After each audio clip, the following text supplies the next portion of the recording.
Always ask for more than you expect to get. Coffee's for closers only. So we've established my proposal is sound in principle. Now we're just haggling over price. Let's see how much we're going for on eBay. I mean, it's the same as Dunkin' Donuts. Costs 15 times the price. Welcome to Impact Pricing, the podcast where we discuss pricing, value, and the negotiated relationship between them. I'm Mark Stiving. Today our guest is Mark Raffan. Oh, did I say that correctly? You did. Whew. Here are 3 things you want to know about Mark before we start. He's founder and host of the Negotiations Ninja podcast, the #1 podcast on negotiations. So we have high expectations of him as a guest. He teaches negotiation skills and he reads a lot. His most recent book, he's reading Storynomics right now. So welcome, Mark. Thank you. Thank you for having me, Mark. It's a pleasure to be on your show, man. I tell you what, I am so excited about this. Now, I posted on LinkedIn that I needed someone from procurement who was going to defend procurement to come on the podcast. Ta-da. Yeah, exactly. I got a bunch of different people's suggestions, and so you're the one that I chose, and hopefully you do a great job. We'll find out. Hey, man, I always do a good job. Yeah, okay, good. So here's how, well, first off, before I tell the story and why I want to do this, let me ask you, how'd you get into negotiations? So my background is all sales and procurement. So I've lived both sides of the table. Right out of university, started off in ad sales for a while, paid off all my student loans, and then went on to the procurement side of things, worked in procurement for the vast majority of my career, and then 3 years ago, went out on my own to start training and coaching people on how to negotiate. Started off as a blog, the Negotiations Ninja blog. Then it turned into a podcast, and then the podcast started to get some steam, and then people said, hey, you should come and train our procurement team on how to negotiate. And I said, sure, I'll do that. And then one thing led to another, and here I am today. Nice. Okay, so now it's time for the story. It's probably my single worst experience with procurement, and why I don't like procurement people is it feels to me like they always lie to us. And when I say us, I'm talking about the sales side. Okay. Now, I know that salespeople sometimes lie too. There's jokes. When do you know a salesperson's lying? When his lips are moving. Right? I got it. But for some reason, it just really bothers me on the procurement side. Okay. So what makes you think they're lying? So I was at a company where we were buying a multi-million-dollar piece of software. I was leading the selection committee, and when it was time to, we'd already decided, here's what we're going to go buy. We call in the vendor. I'm in the meeting. The procurement guy's there. Very first meeting. Procurement guy looks at him and says, we're considering 3 different alternatives. The other 2 are much less expensive than you are. Was that true? No, absolutely not. Not even close. Then that is a bold-faced lie, and I don't agree with it. Okay. Look, let me be frank right away. I am not a fan of dishonesty, and I'm not a fan of lying. And if that was true, then I would say go for it, leverage that big time. But if it was not true, then that's a lie, and I disagree with it wholeheartedly. Okay, so first off, I love hearing you say those words. But now you got to talk me down off the edge, because you got to convince me that not every procurement person's doing this. They're not. So I'll walk you through a couple of things. So procurement's job is much the same as sales, just from the opposite side of the table, right? So sales' job is to get as much value out of the deal as possible, to close the deal, move on to the next one. Their job is to make money. Likewise, in procurement, our job is to get best value as well. Now, that's not necessarily a result of price reduction all the time. It's also a result of risk reduction. It may be a result of efficiency gains. It may be measuring effectiveness through proper SLAs or KPIs. But the entire goal of procurement is to get best value. And throughout that process, some of the time, it may seem like you're being conditioned to believe one thing. Now, if it's a bold-faced lie, I 100% disagree with that approach. If it is a way to make you believe a certain thing that isn't necessarily true but not saying a lie, then you're just being psychologically conditioned to believe one thing. So if I had said to you, if I was that procurement person in that meeting, I wouldn't have said, we're looking at other options and they're much cheaper. I would have said to you, hey, we're looking at other options, which was true, right? We're looking at other options and they're very competitive. So that's not a lie, but now you have to decide whether or not you're going to compete. Yeah. So the part to me that was really the lie was that we were looking at other options. Because as a committee, we'd already made the decision. We're going to go buy this. Now, we had looked at other options. There's no doubt about that. And so is your question then, if I had said to that person, we are looking at other options, or should I have said, we have looked at other options and they're very competitive? Yeah. So that would certainly be more honest. Yes. So look, here's the thing. If I was a procurement person and I told you as a salesperson, hey, we're really happy with what you're doing and we want to buy your stuff, how much leverage do I have in that conversation now? Very little. Zero. No, I get it completely. Right. And so I have to make you believe that you're still competing. And so if I can make you believe that you're still competing, which you are because we haven't made a decision yet, and the decision isn't made until I've signed the contract, then I have to make you believe that that's true. And so if I sit you down at a table and I say, look, here's the situation. We have looked at other options and they are very competitive. That's not a lie.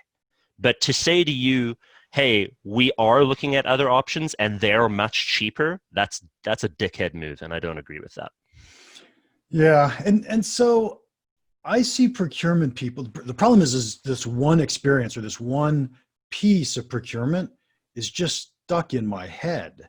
And yet procurement people do so many things that are so valuable to the company. Yes. Yeah. And so I'm trying to slap this out of my head if I can. Yeah, look, I understand. I mean, I think we all come to the table with baggage, right? Like as a salesperson, when you go in to meet someone, you're coming in with a lot of baggage as well because people, view you a certain way. As a procurement person, when I meet with a salesperson, they're going to view me a certain way. And that's just has baggage to it. Look, at the end of the day, you're dealing with people first and foremost. And so the generalizations that you have in your mind have been built up because you may have been burned on one or two occasions, and now you've got this probably this oversimplified view of what procurement does or who procurement is. And likewise, procurement people do exactly the same thing when they think about salespeople. I think what we need to do, and I've spoken to Barrows about this a few times, is we need to have just more honest and open conversations with each other. Like, look, we're both aligned, right? Like you have something that you want to solve a problem with, and you want to sell that to us. And I want to buy something to solve that problem. So essentially we're aligned. Now we're just trying to figure out terms. And so I think if we come in with the thought process of like, look, we're both aligned, we both want to solve the problem. I mean, we both got the same customer, essentially. Now we have to figure out how we're going to solve that problem. Then it becomes a much easier conversation. I think far too often we're coming into this very, with an antagonistic viewpoint of each other, right? Where we're put up your dukes sort of attitude with each other. And that's just, it's just not conducive to any kind of value-driven conversation. So yeah, I think it's just not the way to do it.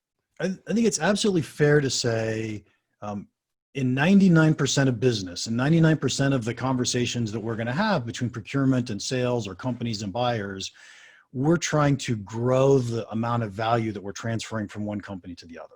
Right. Right. So we're trying to figure out how do we, how much value is there and how can we increase that value? Because the more value I deliver, the more I'm going to get paid, the more value they get, the more willing they are to pay. Totally. The thing is, once it comes to price, that is the one thing that is a zero-sum game, right? Yep. If I raise price by $1, you pay me $1, you have $1 less in your pocket and I have $1 more in my pocket. Yeah. Or it could be to do with volume. I mean, especially if you're working with a SaaS deal, right? Like depending on how many seats I buy, obviously is going to depend on how much pricing I get. You win, I win, right? And I hate the term win-win. Let me just be clear. But there's that expectation that it's more than just price in those kinds of deals as well. So I would argue against the zero-sum mentality on price because it doesn't have to be that way. Okay, so I'm going to give you a chance to convince me, but here's how. Am I not on the show to you're supposed to be convincing me? Isn't that what this is all about? No. I'm trying to change my mind.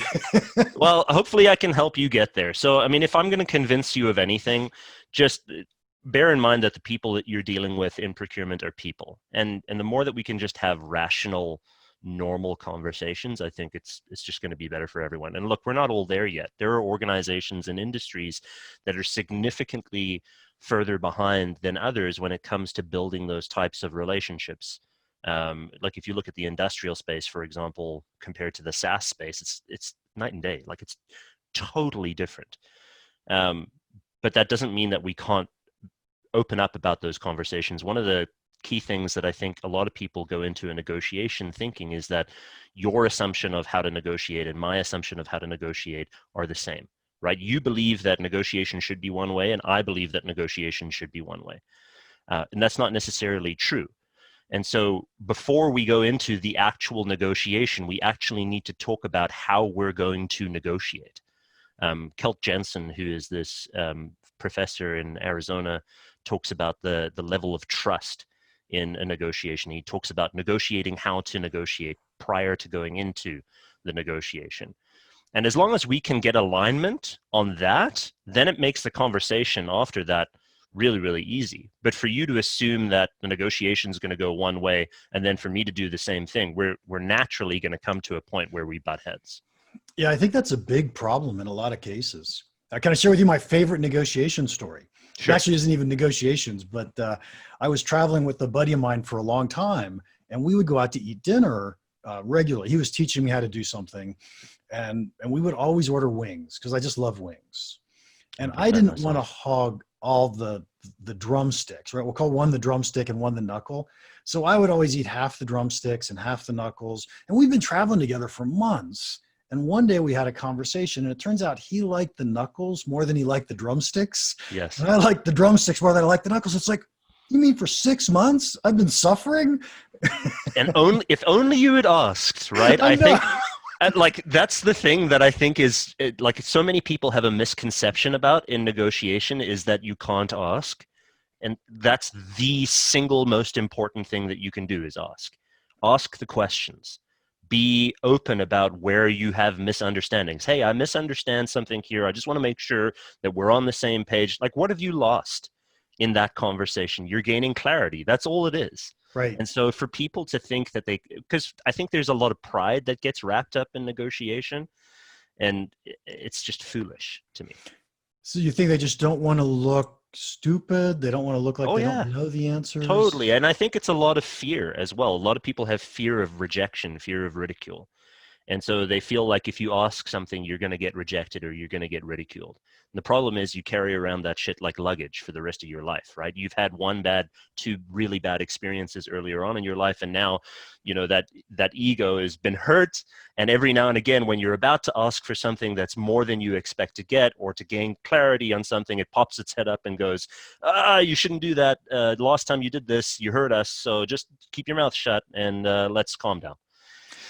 And so if I were going to summarize what we've been, the lesson I would take out of what we just talked about is when I talk to salespeople, I talk to them about, you've got to have these value conversations. We have to listen to our customers. We want to understand where the value comes from. Now, this is when they're trying to sell to the committee, to the users, to the people making decisions. And we really need to do the exact same thing when we go talk to procurement. Right? We need to have the value conversation, even though their value is probably different than the value from the committee. We need to know what matters to them, what they're shooting for. 100%. You're not just negotiating with one person, right? There's multiple stakeholders in each negotiation, and each and every single one of them has their own needs and wants. So for you to assume that you're going to negotiate the same way with a procurement person as you do with the business user of your product or service is insanity. We have different needs and wants. And so obviously you have to try and meet those needs and wants for every discussion. Or make the person believe that you're meeting those needs and wants for every discussion. And that's the key, right? Because perception is everything in negotiation. And so making sure that someone feels actually good about the negotiation, walking away is something. I used to have an old mentor. The craziest thing that he used to say to me about negotiation is, look, I'm not happy till the vendor's not happy. And I was like, that's insane. Like, why don't you want them to feel good about this experience? Or can't you build something in to have them feel good about this? And that old mentality is still sticking around to a large extent in a lot of different industries. And for a lot of procurement people, that's how they've been taught, is this very like, it's me versus you kind of thing. But it's going away. We're getting there. We're not getting there as fast as I would like, but it's going away. I think there are a lot of examples of those drumsticks versus knuckles, where if we had conversations, Totally. we'd find win-win situations. Sorry about Yeah, that. well, I mean, look, I mean, there's a famous negotiation story of the egg or the orange, right? So two people in a zero-sum negotiation are arguing over an orange. One person wants the orange and the other person wants the orange. And they argue. I want the orange. No, I want the orange. No, I want the orange. And they could argue like that to the end of time. But if one person had to ask why they want the orange, then they may have discovered that, hey, that person only needs the orange peel for a baking recipe, or that person only needs the orange innards for juice. And they could both get the thing that they need out of that orange if they only asked why. And I think we do ourselves a disservice by not having those value-based conversations that you were mentioning. Yeah, this is spectacular.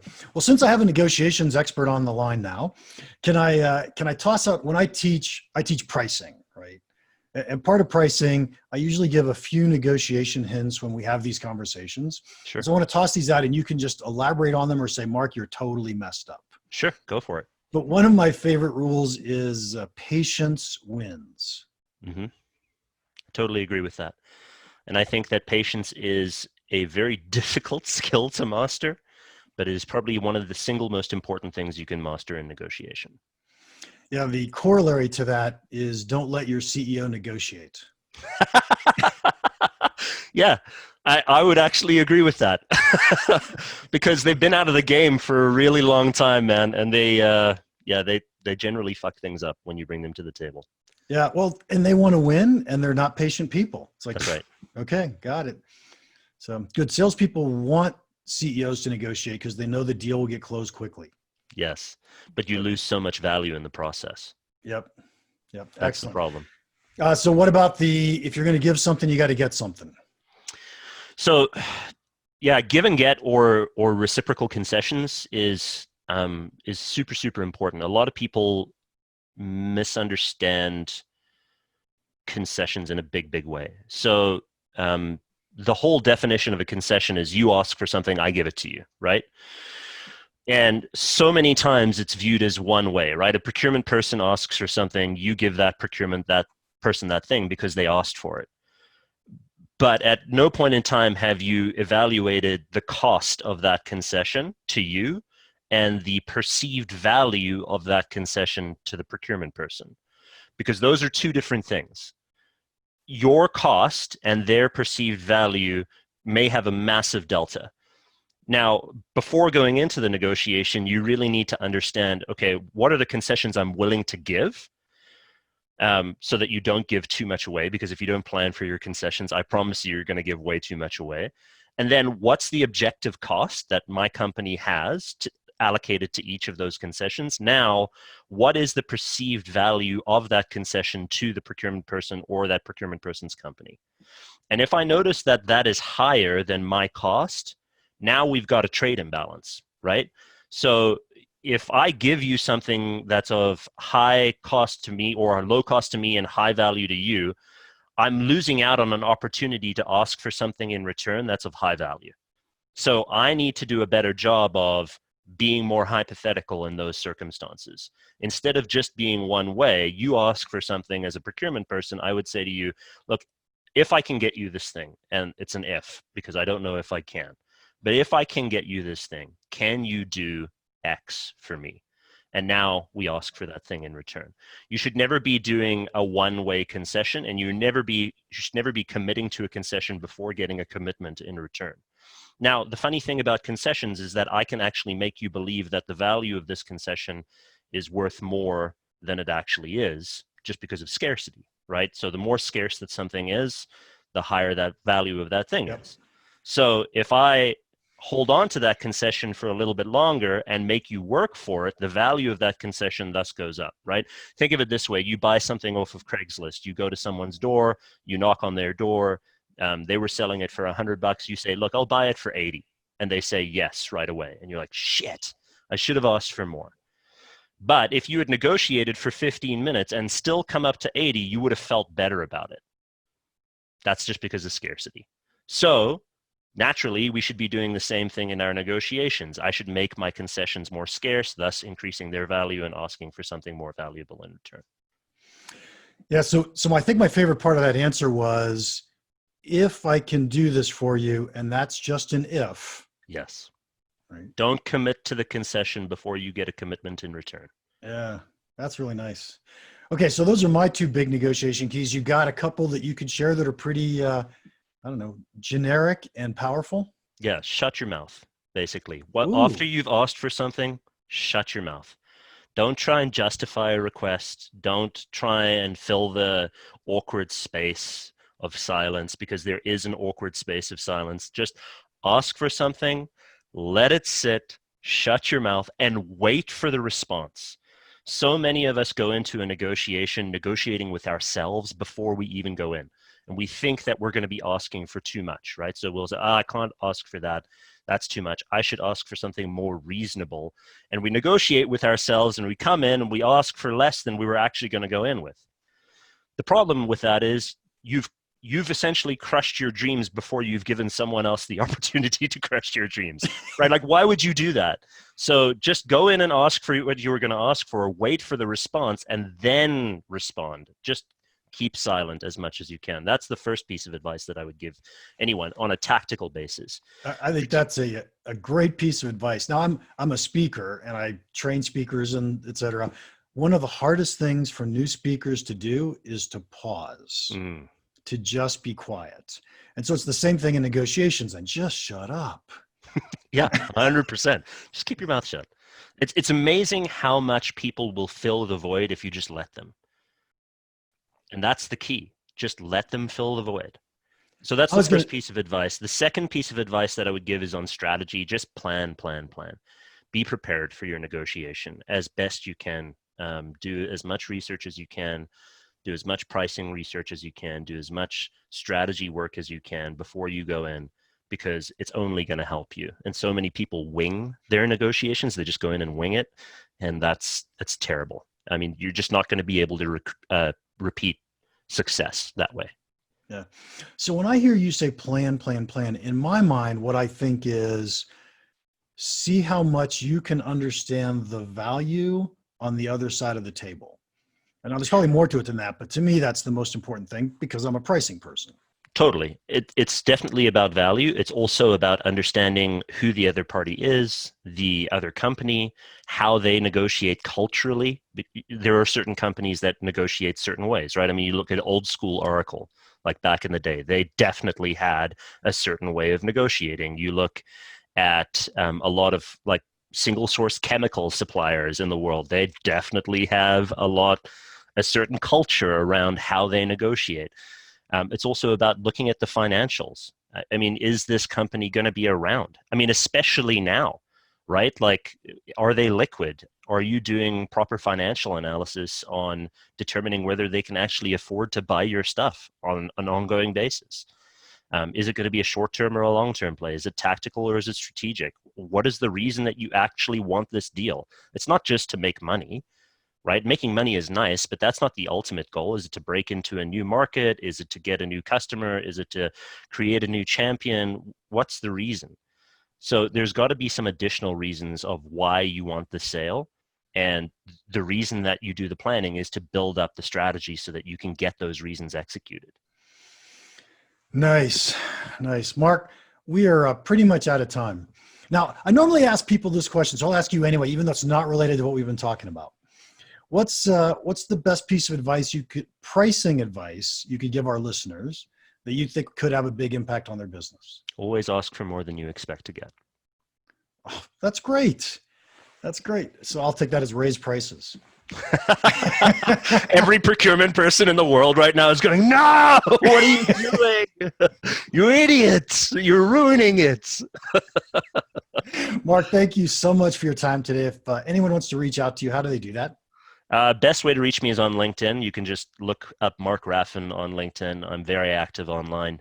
And that's probably the easiest way. But before we close, did I convince you? I think what you convinced me of is to look beyond the unethical behavior of some procurement people. Minority of procurement people. Yeah, it isn't all. Yes. And I think that I hadn't even thought this until before we had this conversation, but I have to be equally upset at salespeople when they go lie. If I'm going to be upset at procurement people when they lie. Mm-hmm. So that seems like a fair trade-off there. And let's try to get everybody to stop it. Yeah, and I would say that it's the minority on both ends, but the unfortunate thing is one bad apple spoils the bunch, right? So that's what we have to live with on both of our professions, unfortunately. Yep. Excellent. All right. Episode 75, all finished. That was awesome, Mark. Thank you very much. So my favorite part of today's podcast, I would say it's the fact that Mark just came out and said, look, that was unethical. Don't do it. He doesn't believe in it. And so I can honor that really well. So to our listeners, what was your favorite part? Please let us know in the comments or wherever you downloaded and listened. While you're at it, would you please leave us a 5-star review? My marketing team has just convinced me that I'm going to give access to our value-based business course at championsofvalue.com to anyone who leaves us a review, no matter how many stars you choose. And just take a screenshot, send it to me, and I will give you access to our value-based business course. Extremely valuable, and I hope you all take me up on it. Besides that, don't forget we have the free community at community.championsofvalue.com. If you have any questions or comments about the podcast or about pricing in general, feel free to email me, mark@impactpricing.com. Now, go make an impact.